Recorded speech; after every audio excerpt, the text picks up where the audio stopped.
UPSC को तो paper बनाना ही नहीं आता। पिछले 4-5 सालों से जब भी यूपीएससी प्रीलिम्स होता है, सारे यूट्यूब एंड इंस्टाग्राम के ऊपर आपको एक ही कॉमन थीम की इतनी सारी वीडियोस मिलेंगी कि ये कैसा क्वेश्चन डाल दिया, लक्ष्मीकांत से सवाल क्यों नहीं पूछे, हिस्ट्री से कोई क्वेश्चन क्यों नहीं पूछा, चैट जीपीटी को भी आंसर्स नहीं आते हैं कुछ क्वेश्चंस के। तो अब क्या पिछले 4-5 साल से यूपीएससी सच में अनफेयर हो गई है, सो टू से, फॉर द एस्पिरेंट्स, या फिर हमेशा से ऐसा था लेकिन सोशल मीडिया नहीं था एंड सोशल मीडिया टीचर्स नहीं थे? So what is the truth? हमेशा से, चाहे आप 2010 का पेपर उठा के देखो, 2013 का पेपर उठा के देखो, हमेशा से कुछ ऐसे क्वेश्चंस रहते हैं जो बोले जाते हैं trap questions, land mine questions, कि ऐसे क्वेश्चंस तो होंगे जो आपको करने ही नहीं है। अगर आप देख के उसको उठा के इंटरनेट में डालकर यूपीएससी को क्रिटिसाइज करने लग जाओगे, आई एम सॉरी टू से, आप स्ट्रैटेजी नहीं समझ पा रहे हो।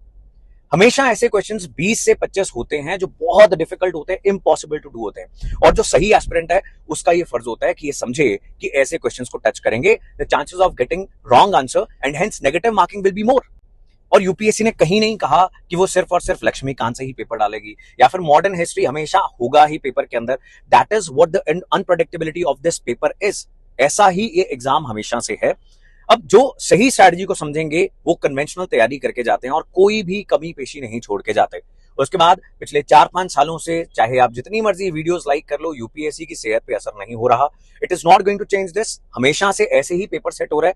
आप अगर इस पैटर्न को, इस ट्रेंड को नहीं समझ पा रहे हो बिकॉज आपने सिर्फ टॉपिक वाइज पीवाईक्यूज देखे थे और पूरा का पूरा पेपर उठा के कभी देखा ही नहीं, it is not यूपीएससी's mistake.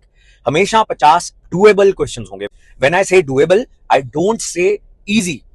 Doable का अर्थ है कि करने लायक क्वेश्चन है, मतलब वो डिफिकल्ट भी हो सकते हैं, वो मॉडरेट भी हो सकते हैं, इजी भी हो सकते हैं, लेकिन जिसने अच्छी तैयारी की है, जिसने सभी फ्रंट्स पे लड़ाई की, युद्ध की तैयारी की थी, NCERTs, standard books, current affairs, PYQs, ये सब करके जो बच्चा पहुंचा है, बहुत सारे टेस्ट देके जो बच्चा पहुंचा है, उसके उन क्वेश्चंस को करने का अटेम्प्ट ज्यादा है। That is what I am saying. अब आप एक और साल क्रिब करके पहुंचो या फिर you go back, work hard, come back again.